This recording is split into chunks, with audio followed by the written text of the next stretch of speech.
Hey guys, Thinking Math 51 here, or 1911 man. Here to do an update video on my GMP challenge kit from evic.com.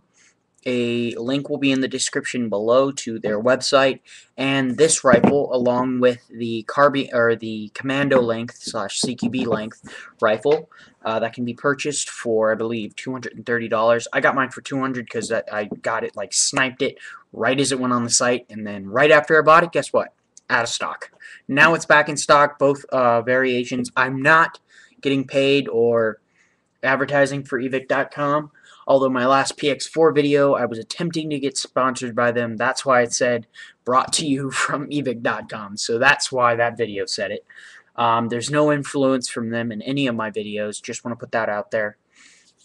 So let's get to the main reason I'm doing this video. This video is kind of doing the evolution of the AR-15, or in my case, the GMP Challenge Kit Gas Blowback M4. For the longest time, I've always procrastinated for getting a gas blowback M4. First, I got the G39C. It was okay. Got the PDW. It was much better. I will provide an annotation for that right here. Boom. Click it. That has been traded away for another M4 because that procrastination ended up not lasting that long, because right after that PDW I had to have a gas blowback M4, and guess what? The ATF, those jerks, made it illegal to import Western arms. And then I love building, I love Legos, I love erector sets. That is not what she said, so don't say that. I love erector sets, I love building, and I figured, what the hell, might as well do it with my dad. So my dad and I think it was my birthday present, we bought this rifle. It was sort of my birthday present to me because I bought it, he didn't. We bought this rifle and built it together. The handguards it actually came with, everything was started out A2 or standard, which is why it still has the LE stock on it. It used to have an LE pistol grip, but that was traded away with the PDW for that new M4 that I'm getting. If I didn't say that, I'm getting a new M4, which will be here Saturday. Obviously, a video is going up on Saturday of that M4, and initial impressions, obviously, and proof of reception, I suppose, for the trader. He's been a avid watcher, which is great. I love when I can meet people that watch my videos and like them. Thank you very much.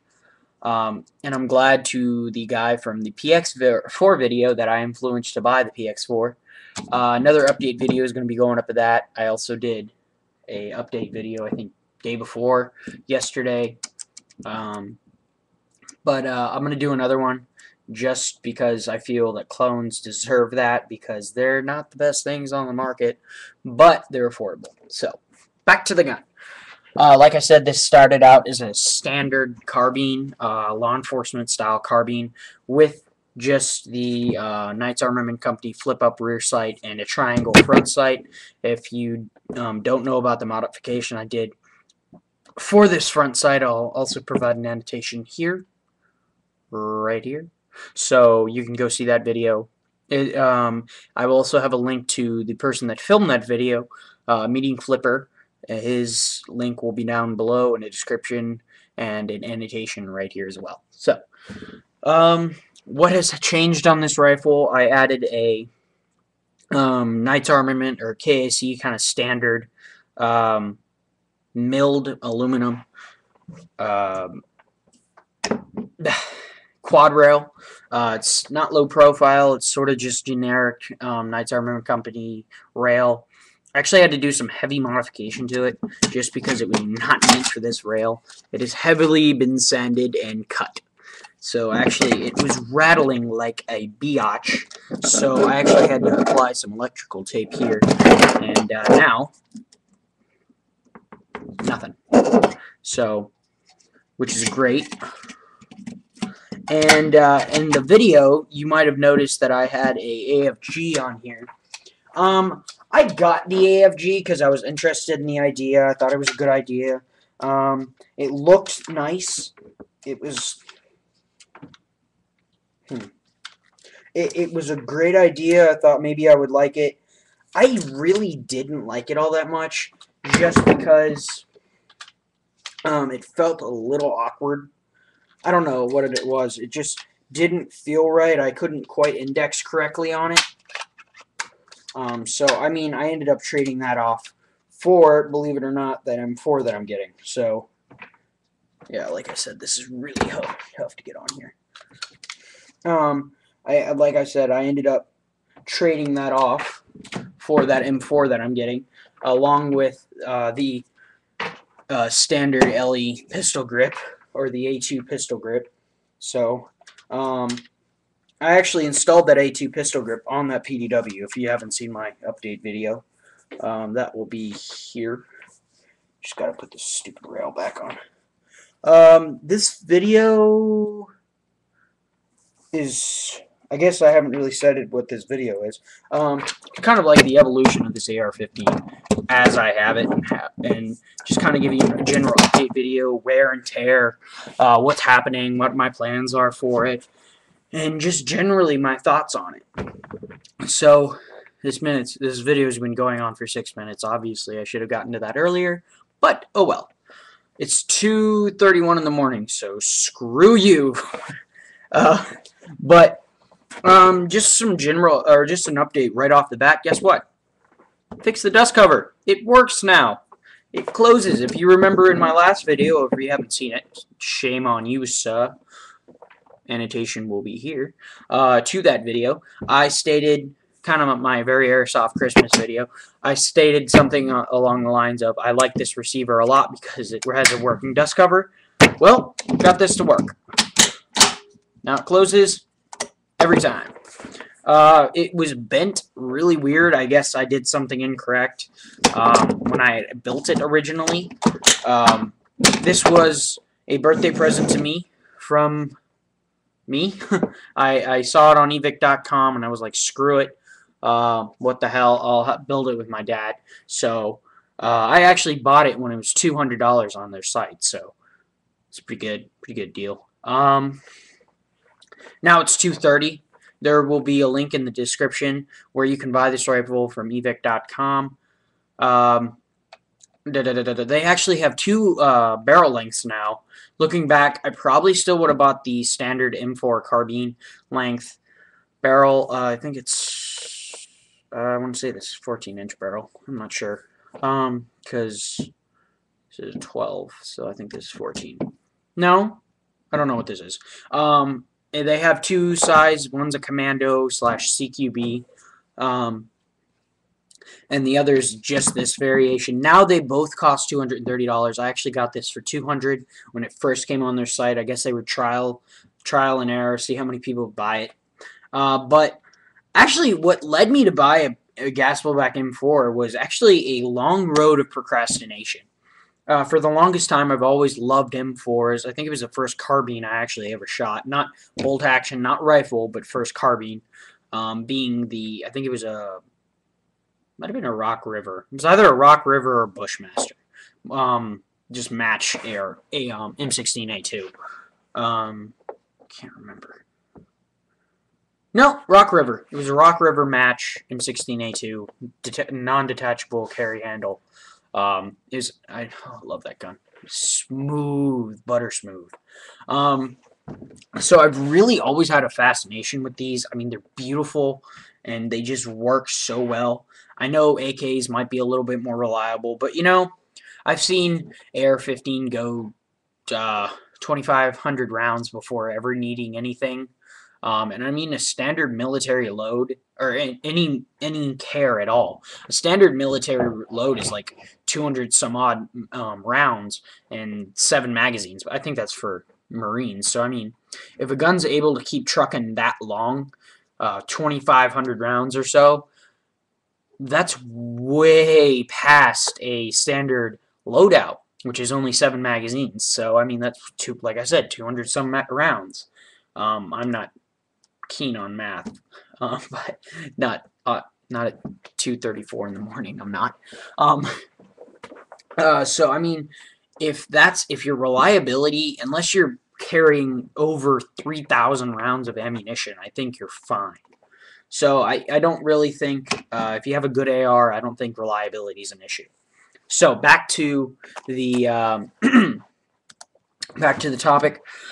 Kind of some quick updates. I did the dust cover. It works now. I got a new upper for it for Christmas. Love this thing. It's amazing. It's so awesomely feeling amazingly. Ooh, it says Voltor all over it. It's amazing. Voltor. It smells like oil. I just need to get this out here, guys. I've actually only shot about 150 rounds for this. It's probably had more blank firing out of it than actual firing, just because I had so many problems initially when I first got it. Just probably due with breaking in. One problem I never had was alignment with the buffer tube. I never had an issue of hanging up. Oops. Second time that's happened.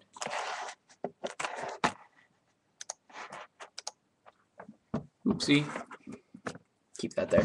I never had an alignment problem with the buffer tube. It's always gone cleanly in and out of the buffer tube and back into the receivers or receiver.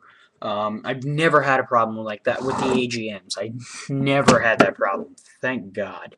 That would suck if I ever had that problem. But I'm happy to report that I didn't. Let's see. Sorry, I installed this incorrectly.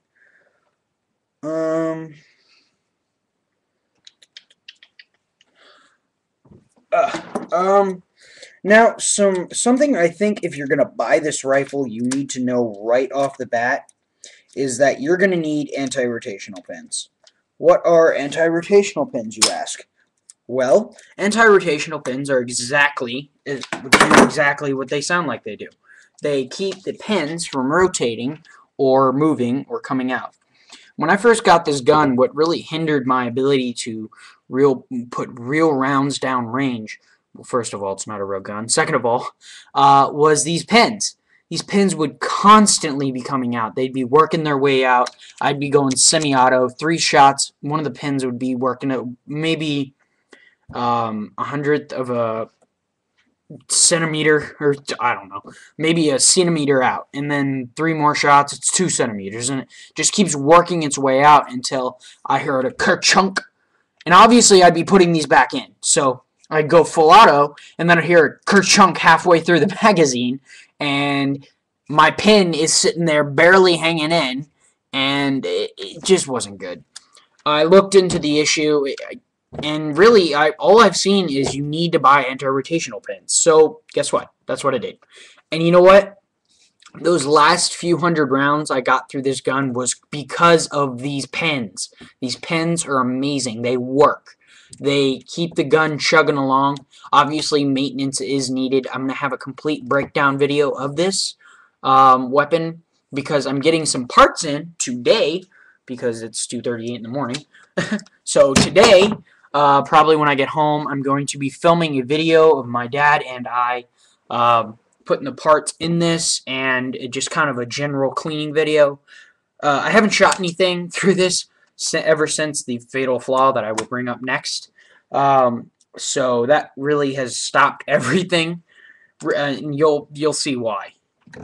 The fatal flaw I am referring to is the part where the magazine catch sort of sucked on this.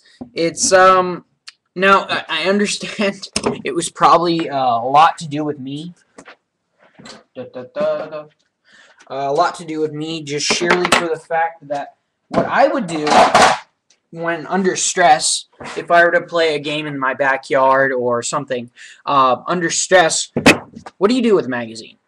I know what you do. Shut up. I know what you do with a magazine, but what do you do when reloading? You drop the mag or you yank it out of the gun and you smack it in really hard and then engage.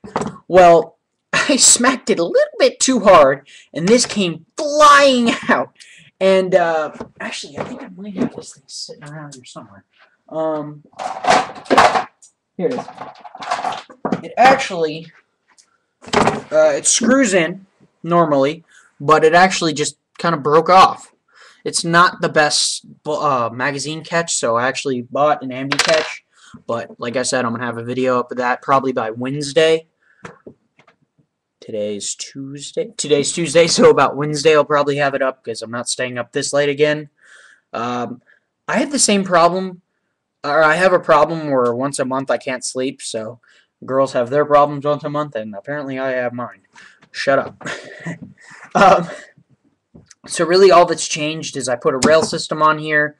I took off my AFG because I didn't really like it. Like I said, it felt awkward. This LaRue stubby grip is amazing. I used to have a, I think it was a Tango Down style grip on here. It was good, but it just wasn't fluid. This is just fluid. It feels great. It, although it does have a little bit of play. Just a little bit. But, that LaRue, or that Tango Down grip is gone because I traded it with the PDW. I'm going to go back to that procrastination thing. That procrastination thing went from a G39 to a PDW to finally, I saw this on Evic's site, and I was like, the hell with it. I'm going to do it. So that's really what happened there. So, A2 grip's gone. Front end is gone. Triangle sight's gone. I think I did all the annotation crap. I just did one of these, except, you know, when that fell. Yeah, no, I did that, and that was probably about a 15-minute video, so that pissed me off pretty good. Another change, I actually got a bushel 2-7 magnification scope. This thing is amazing. It makes this thing truly a DMR. This is actually going to be my DMR, because you noticed I had that upper receiver over there. That's going to be my CQB gun. I'm going to put the in-pass bolt in that sucker and run this as a DMR. It's got the longer barrel. I mean, it's an M4 length barrel, but nevertheless, I can still run it like a DMR because, I mean, I don't usually ever use full auto because, I don't know, I just don't like it. Full auto, I mean, I could see it using it under stress, but even then, stress just makes it so that you ammo dump, and then you have no ammo. So, yeah, ammo dump, bad. Unless, of course, you've just got some .12s laying around, and you're like, the hell with this. So, what the hell, right? Some other problems I had with it was this rail fitting. I showed you that earlier. These rail covers rattle like a bitch. But usually I'm ambidextrous. I can index on both sides, which is why 2 rail covers are needed. Which is also why I have that nifty little thing right there, so I can index like a Magpul AFG. But this is so much more comfortable. I don't know why. I just made that custom myself. Actually, shout out to Clan Tran. He was in one of my unboxing videos. If I can remember, and I'm not lazy, I'll probably annotate it right here. Tran Clan Ninja Man, as I've named him. So that's really it for the externals. The paint actually is not that bad on here. I mean, it's just general wear and tear on it.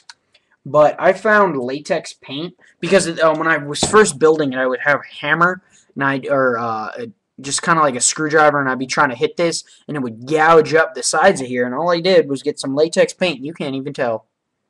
So I mean, just some general touching up here and there. The paint's actually pretty good on this. I'm kind of surprised. But yeah.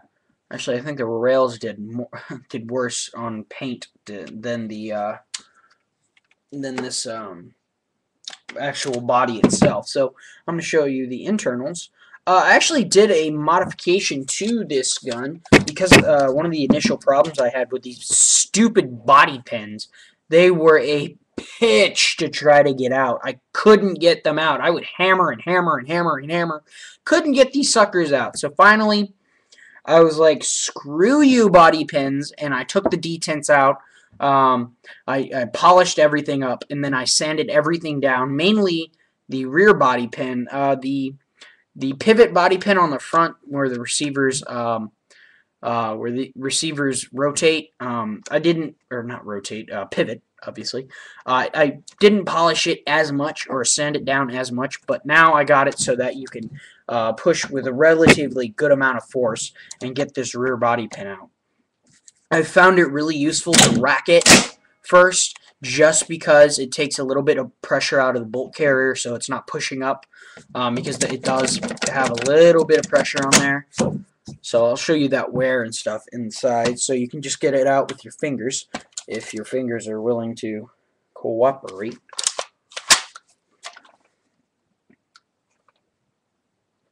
There we go.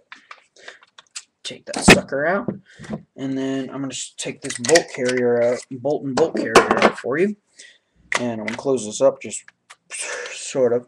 I'm just going to show you some general wear on this bolt carrier.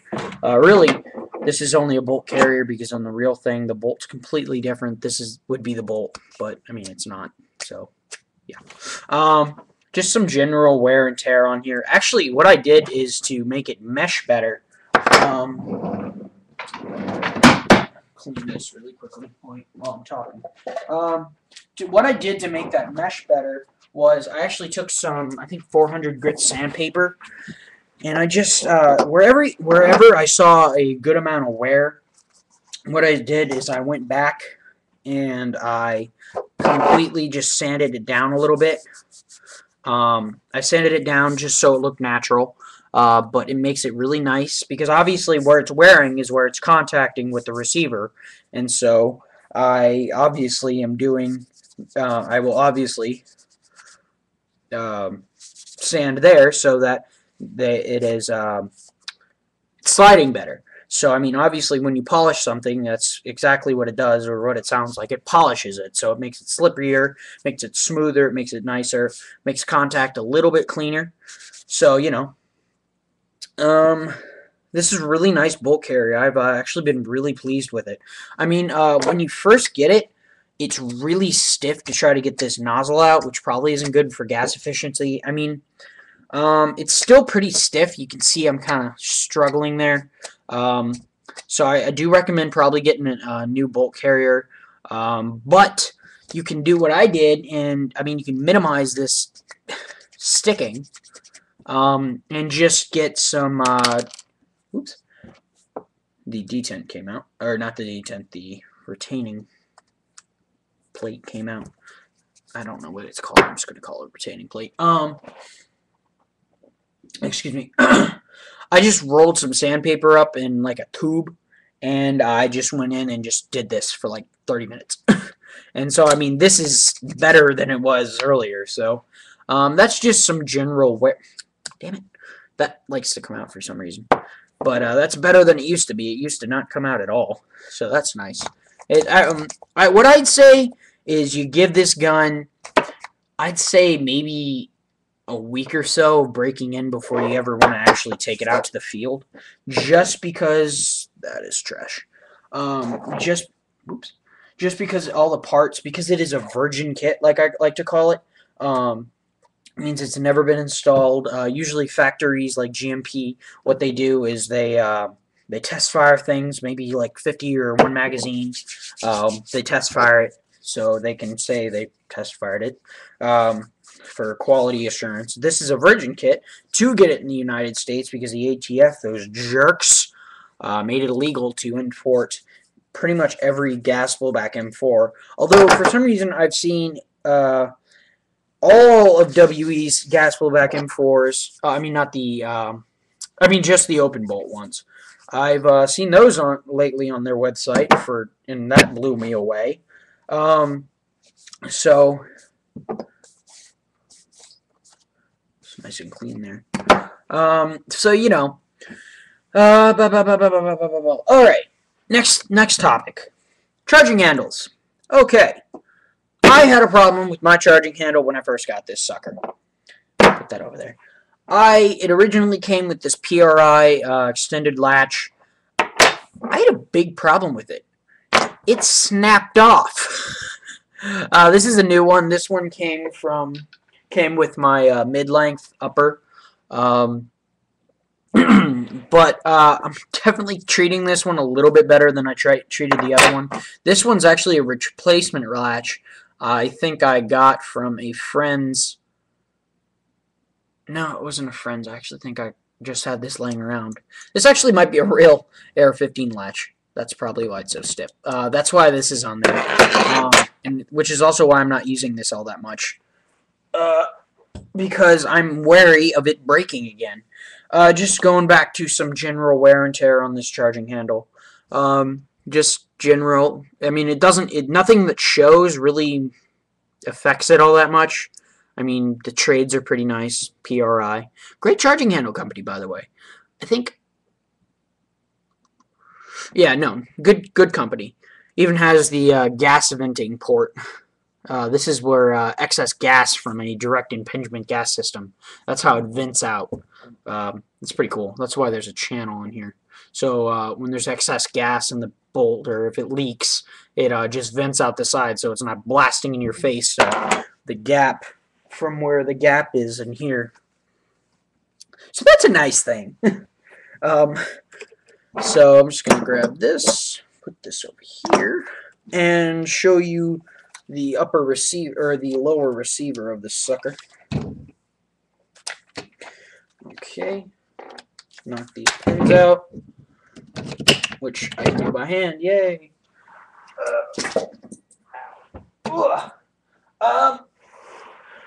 You guys might be wondering why I haven't actually been firing that many rounds for this. Well, there was a fatal flaw.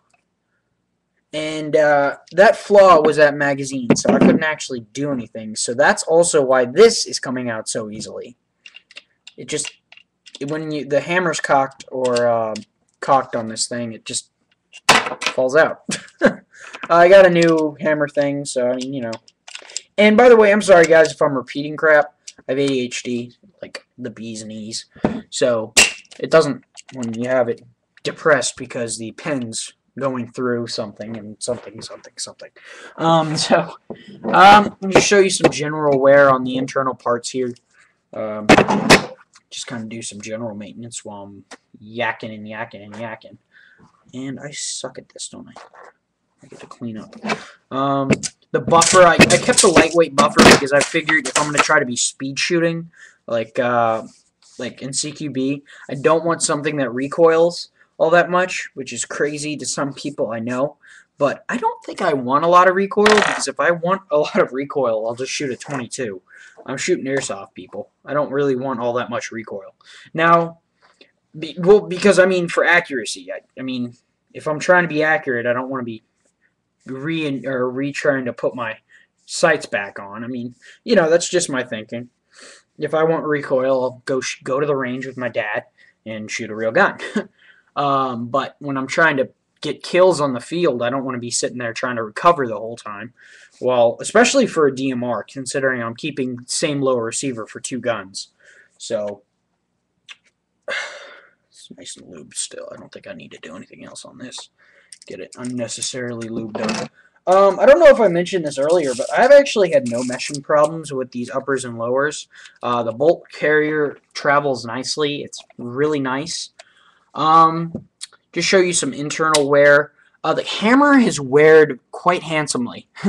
And what I mean by that is, I'm being sarcastic, obviously. It sucks. It's got ripples, and it just doesn't really look all that good. It's definitely polished a little bit. It's got some contact points from hitting the bolt and bolt carrier. So, I mean, it's not looking all that great. So, you can kind of see where I polished these pens. Not that noticeable, but, I mean, you can still, sort of see it. You can see where the bolt catch sort of started to wear away. The metal piece that they glue to the bolt carrier, or the bolt catch came off, so the bolt is a lot more forward than usually or maybe half an inch more forward than it usually is because of the bolt carrier problem. Or crap. Yeah, no, the bolt carrier. It's kind of actually gouging up the bolt carrier as well. It's not that much, but I mean, it's still, you kind of see it's been nicked up from a direct contact with some points like that. But that's pretty much it. I mean, I pretty much kept this sucker stock. Like I said, only 150 rounds, which is going to change for definite. It's definitely going to change. It's just, another thing. I've actually had no problems with the buffer tube. Believe it or not, the Castle nut has been a good boy and stayed on. Great stuff. It you know, it hasn't come off. But that's probably subject to change just because, you know, I plan on torture testing the crap out of this thing. I'm going to be firing thousands upon thousands upon thousands of rounds through this thing. If you guys don't believe me, I've actually put about 4,000 rounds through my PX4. So, you know, when I say thousands of rounds, I literally mean thousands of rounds. So, that's pretty much it, guys. Let me think. That's pretty much all the update I can do right now on this AR-15. But really tomorrow, you guys are really going to get a bigger update on it. I just figured I'd put this out there because I pretty much make reference to my AR-15 in probably every other video I put up. So, I mean, I just wanted to give you guys a better look at what I'm talking about here. Let's get this pivot pin out. Oh, I need to show you the upper receiver, don't I? Yep. Really, the upper receiver, the only things I've had issues with was actually cleaning the barrel. It was nasty. I actually had not cleaned this thing in forever. Just general wear and tear. You can see where I modified the dust cover to close. Now it closes. Yay. But actually not that much wear from the charging handle, which is nice. So not that much wear inside of here. So nothing big in here. Just sort of standard ripple kind of textures from the inconsistency on the finish of the bolt, which is why I suggest definitely getting a new bolt. It's pretty accurate from the rounds that I actually have fired. When I first got the rifle, the kit, once it was built and it was actually still working, I took it out and did some accuracy tests with it, just some initial accuracy tests. I'd load one round or a few rounds in the gun, and when I first got it, I had a problem with the bolt catch. It kept, every time I'd shoot it, the bolt would knock back because the bolt had too much stuff on it. Like I said, a virgin kit has never been put together, so it's definitely going to have some problems when you first get it. I mean, it's pretty accurate. I mean, obviously it needs some hop-up tuning, and those rounds probably didn't really do it all that much justice, just because, like I said, it was new, so obviously the hop-up needs to work itself in. Okay. Play your silly games. What the poo? It probably just needed to work itself in.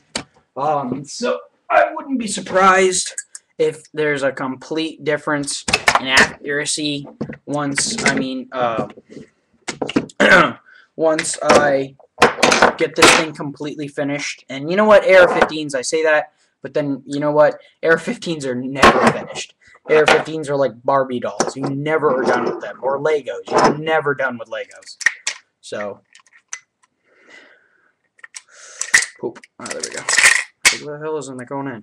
The retaining plate was being a bitch. Was being a beach.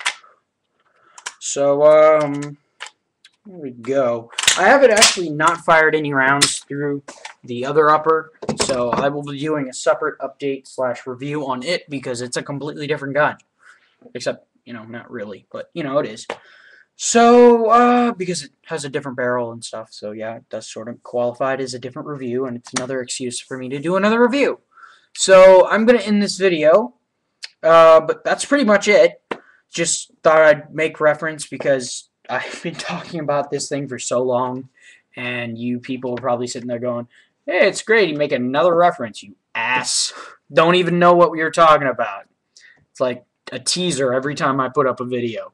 So, that's pretty much it. I'm trying to think. Yeah, but by Wednesday, it's Tuesday, I think I will have a video up on the finished project / cleaning video, complete stripping and cleaning video, modification video / modification video, building video / building video, I suppose. And then by Saturday, which is when I get my other M4, I'll probably have an initial / unboxing video of it.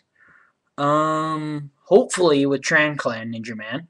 And oh, and today I'm gonna also have an unboxing video. So haha. So yeah, expect that in a few hours. Probably about. I'm gonna expect like 6. Nah, then maybe not with Train Clan. Oh well. That's pretty much it, guys. I'm trying to think of anything else I need to tell you guys.